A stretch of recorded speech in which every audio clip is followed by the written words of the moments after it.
What's up guys, Lou here for Golf Avenue. You know just how much we love irons here. Just look behind me, there's so many of them. And there's so many categories of iron. Game improvement, super game improvement, blades, muscle back, cavity backs, whatever you like. But the main thing is you can fit all those categories into two main types of irons, and this is what we're going to be looking at today. On the first hand, you've got your forged irons. On the second hand, you've got your cast irons.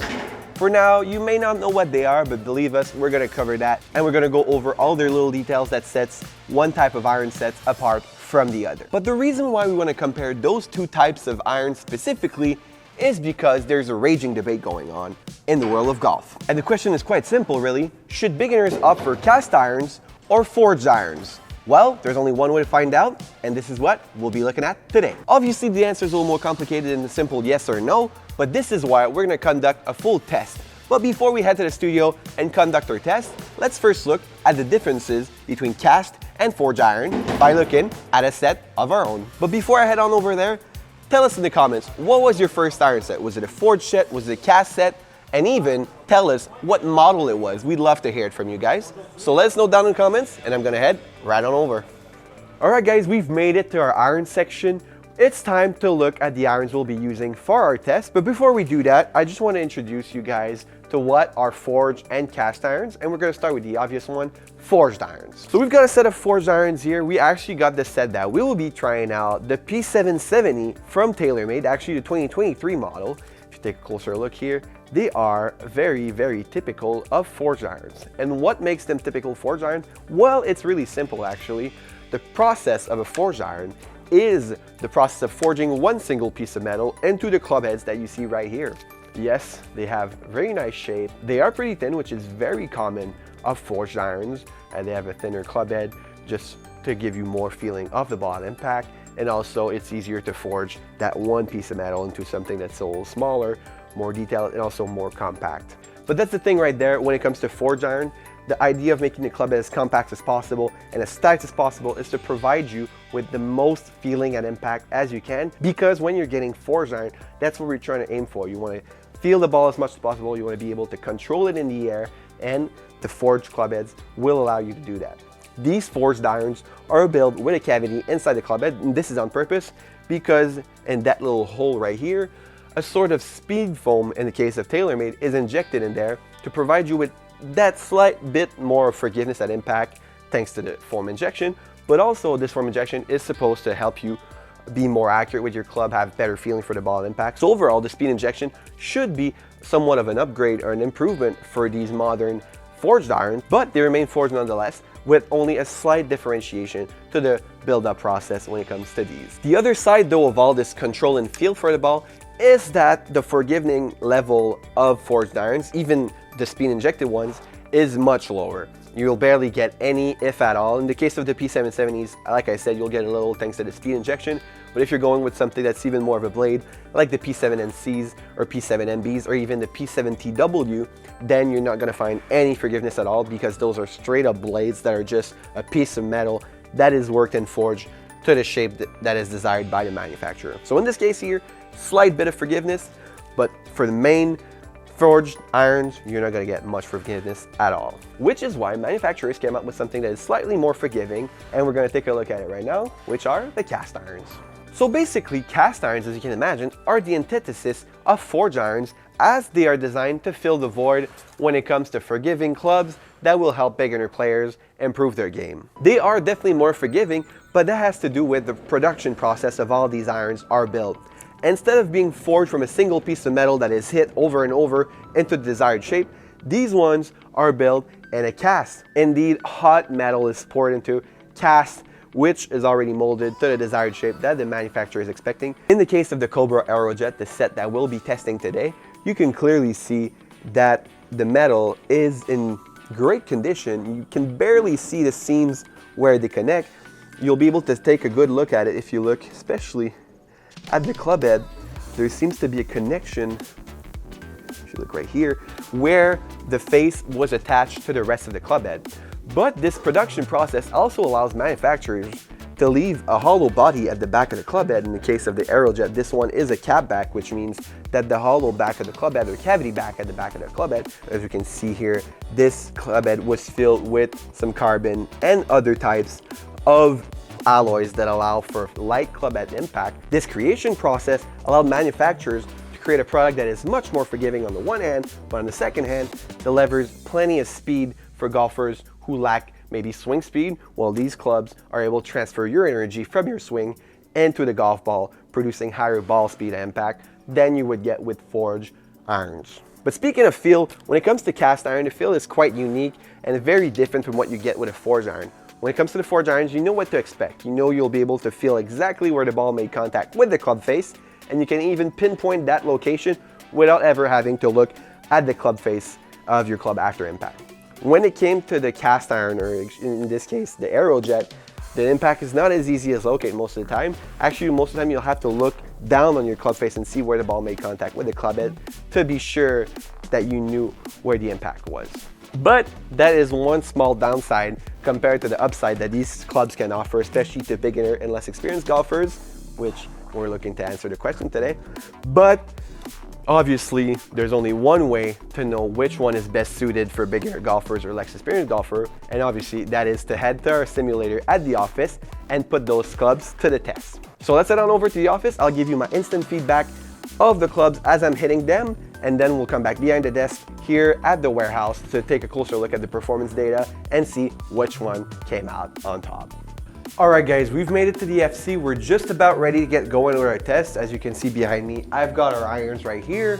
We're gonna try the 5 and the 7 iron from both sets, and we're also gonna give the pitching wedge a look. We're gonna compile other performance and take a closer look at the data later when we go back to the warehouse. But first, I'll give you some quick feedback on what I'm thinking about the clubs, how they compare to the feeling, and just my general impressions of them. But we'll compile all those data, and like I said, head back to the FC, take a closer look at everything, and finally answer a question: should beginner golfers consider forged or cast irons? So let's get going and start testing our clubs.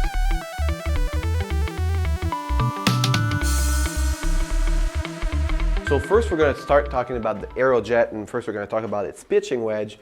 And I have to say it was much more accurate than what I was expecting. The sweet spot was a little hard to find, which you must expect when you're hitting a cast iron. What I did enjoy about it though was that the ball flight was consistent. It was pretty straight for what I was looking for, and the balls were very close to the target. And the other thing is the distance was not only great, but it was consistent. And that is key, especially when it comes to a cast iron, because yes, you can get great distances with them, but you can also miss the ball very easily, and that will take away from your distance.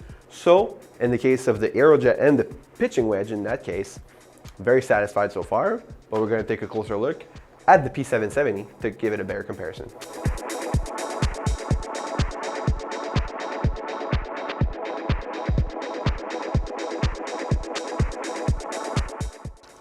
Right, so the P770s, what I'll say is that the contact and impact is much stiffer. And not in a bad way, in the way that I can definitely tell where I'm making contact or if I'm hitting a good or a bad shot. What I'll say though in terms of accuracy, the P770, I knew what I was getting and they are delivering. I'm getting accurate strikes that I'm able to reproduce time and time again. Yes, I'm able to work the ball both ways with the P770, something I wasn't able to do with the Aerojet. But of course, I'm talking about the pitching wedge here, so it's really harder to see massive difference. What I want to see is the discrepancy when we take the longer club in hand. So I'm excited to see what happens. But in terms of pitching wedges, the difference were not major. The biggest difference was in terms of the feel. Could really feel the pitching wedge of the P770 a little more rather than the Aerojet, which was more of a nice contact that was consistent, but I couldn't really feel much. So now that we know that, let's head on over to our 7 iron.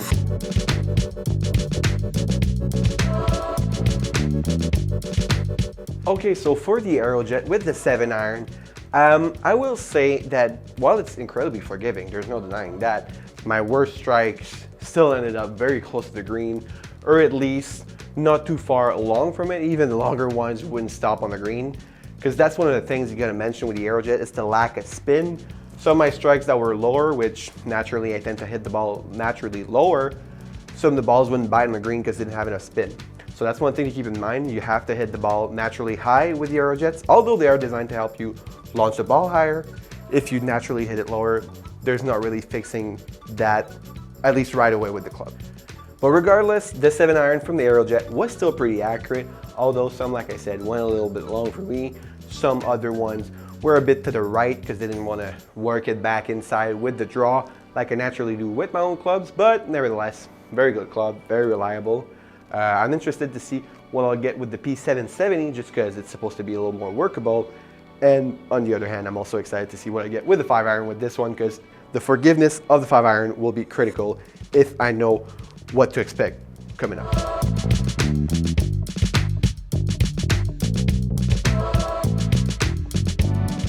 So the P770 7-iron, more accurate than the Aerojet. That was to be expected, obviously. The forged iron is supposed to be more accurate than the cast iron, but I really felt like it was easier to hit the P770. Just as a natural feeling for me, I prefer those irons. Actually, if I'm being quite honest, this is my personal gamer, so I know that the P770 are a bit better for me. But frankly, I was expecting a little more forgiveness or a little more ease of use for the Aerojet, which I didn't quite get, at least while I was testing it on the course. So we're gonna move on to the 5-iron and see how much of a difference we have. I'm expecting a big advantage for the Aerojet just because it's so forgiving, but we're still gonna try it out and see what difference we get. Obviously, I'm expecting more distance from the Aerojet, but the difference and distance between the 7-iron from the Aerojet and the P770 wasn't that massive, so I'm excited to see what happens with the longer club. All right, we're moving on to the Aerojet 5-iron. I set the marker here at 205 just because personally I tend to max out my 5-iron with a distance at 195. So I'm excited to see just how far we're gonna go with the Aerojet and the more forgiving club that are the cast irons. So let's see what happens and see if we can reach the 205 mark with this one.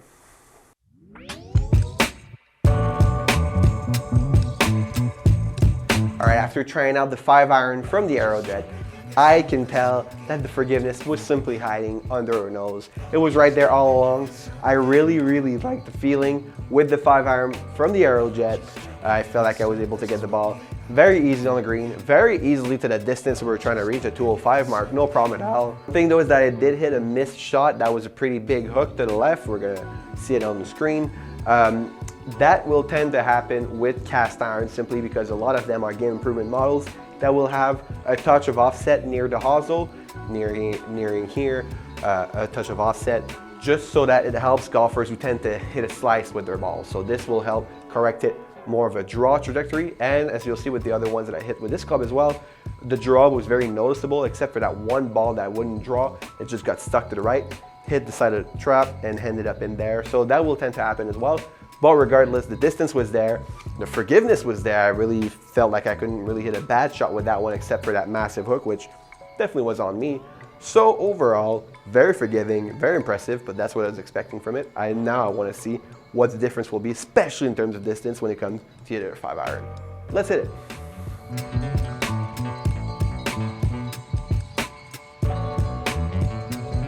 Well, after one hit with the P770, we're very close to the same result that we got with the Aerojet, but I'm gonna hit some more just to see how it comes out overall, and obviously we'll probably have a regression to the mean, but let's see nonetheless what we can get.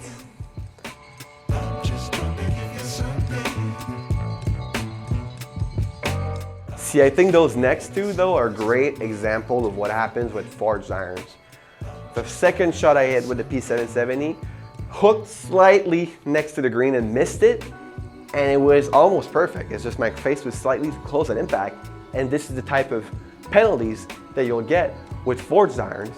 See, now I tried to overcorrect when my next shot and align myself a little more to the right. Well, the ball went straight and even drifted a little to the right, which ended up in a fade, and in that case ended up in the bunker. So I'm gonna hit a few more again just to give you a proper feedback on the 5-iron from the P770, but so far it's a very typical forged iron that will reward good shots but also penalize bad ones. So after testing the P770, the 5-iron, I think we can agree, in watching the results I got from it, I think we can all agree that it's definitely not as forgiving as the 5-iron from the Aerojet, and it's also definitely not as long. I was struggling to get on the green with the P770, as with the Aerojet, I was able to get it on there without too much of an effort. So the distance discrepancy that we talked about earlier is really more noticeable as you go up with the irons. Obviously, when you come down to the lower ones, the difference in distance won't be as massive just because the power you put behind the golf ball won't be as important. But as we've seen here today, the difference between the forged and cast irons, especially with the longer irons, is massive and can be massive.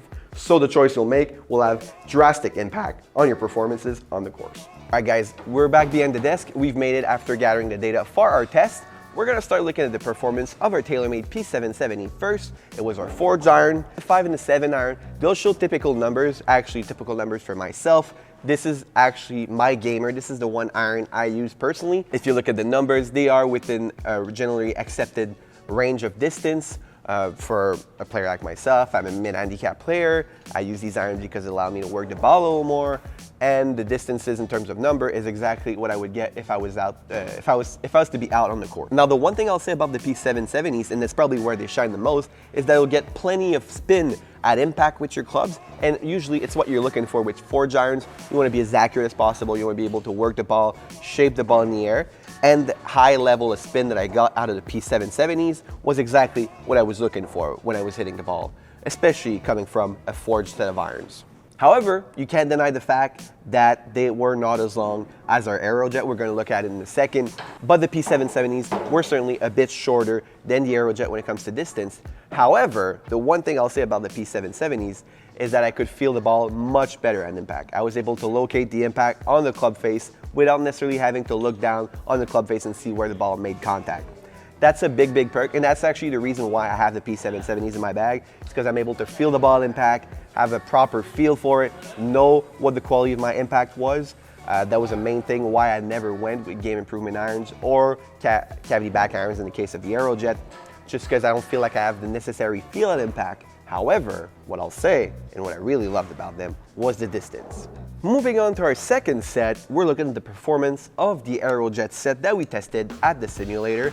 And of course, this is our cast iron. You can actually see it when you look at it up close. You can see that different parts were made together. You can tell that the metal was not hammered per se. And the one thing you can feel is when you lift the iron, you can feel that it's much lighter. But now we're here to talk about the performance, so let's speak on it. The one thing I'll say is that while I couldn't feel the ball as much as the P770s, I alluded to that already, the feel for the ball was quite interesting with the Aerojet, I'll say, because it felt like I was trying to launch a golf ball off a trampoline, in the sense that at impact, I felt like the ball was exploding off the club face, rather than with the P770s where I had to actually launch the golf ball myself with a proper swing. Actually, what I was able to do with the Aerojet is produce higher swing speed, higher ball speed, which ended up resulting in longer strikes overall. Actually, when I say longer, I mean like way longer. When it came to the pitching wedge, I almost had 10 yards difference between the Aerojet and the P770s, and the discrepancy only grew as we got into the longer clubs. The one knock I had with the Aerojet was that the spin was maybe not as high as I wanted it to be, but it makes it up by the fact that it launches the ball so high that when the ball hits the ground, the spin is not as outrageous and the ball doesn't roll for as long as I thought maybe it would. It does roll on, don't get me wrong, the P770s are much more accurate when it comes to stopping the ball fast, but the Aerojet are quite impressive, much more impressive than I thought they were going to be. And the one thing I have to say about them that really surprised me actually is that the pitching wedge had higher spin rates than the P770s. The differences were marginal at best when it came to the P770 pitching wedge and the Aerojet, but there was a difference nonetheless, and the advantage goes to the Aerojet in that department.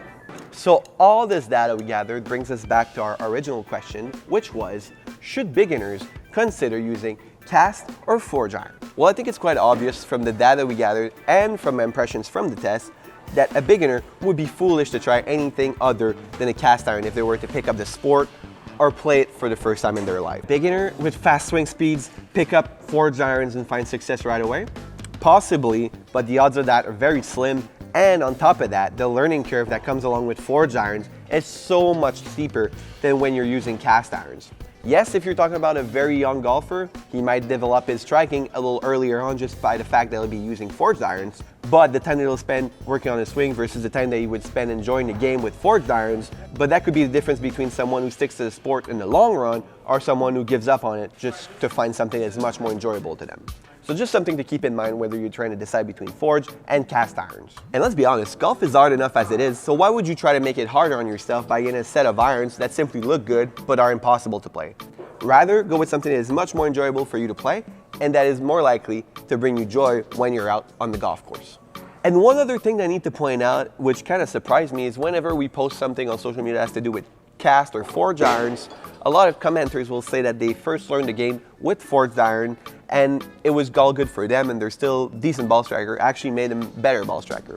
Well, I'd say there's two things that come along with that. First of all, cast irons haven't been around for that long. Actually, they've been around for a little more than 2 decades, so there's a good chance that the people commenting on these posts didn't have access to cast irons when they were younger, or the technology was just not even available yet. So that's something to keep in mind whenever people are commenting that they learned the sport with forged irons. Well, there was probably a reason, and that reason was probably technology was not there yet. And second, something we touched upon just a minute ago, giving a young golfer forged irons can indeed lead them to be better striker, but it could also lead them to hate the sport much faster and be displeased with it much quicker than giving them a set of irons that are more suited to their needs. In that case, we're talking, of course, cast irons. But it's a true double-edged sword dilemma here, because on the one hand, if you give a younger player some cast irons, he'll be able to play the game much faster, but he won't develop into as a good of a ball striker. On the other hand, if you give a younger or new golfer some forged irons, he will develop into a great striker over a long period of time, but this period could take too much time for them to adjust and actually enjoy the sport that they're practicing. So just something to keep in mind whether you're trying to decide between forged or cast. Well, there you got it, folks. We set out with a question at the start of this video, and I think we did a pretty thorough job at answering it. We first broke down the differences between our forged and cast irons. Then we took them to the sim to test them out and gather data to actually compare them against one another. We compared their performance, and I gave you my impressions. And then we answered the question that we posed at the start of this video. And I think it's pretty obvious that if you're a beginner or a new golfer, you should strongly opt for cast irons for more enjoyment or simply a way to pick up the sport more easily. But if you're looking to invest a lot of time and you want to become as good as possible, well, the forged irons are always there for you to pick up. But I'm really of the opinion that if you're first starting out after either a long hiatus or you're only starting out as an adult picking up clubs for the first time, cast irons will be your best friend. So it was quite the ride, but I really hope this video helped enlighten you and give you more insight on what the different type of irons are on the market. And don't forget, leave a like if you enjoyed today's content. And if you want to see our community keep on growing, we just reached the 3,000 subscriber mark. Thank you guys. But if you want to see us keep growing, make sure to subscribe to Golf Avenue's channel. We've got plenty more content coming your way to help you make the right choice when you're shopping. And as always, for Golf Avenue, I've been Lou. Until next time, see ya.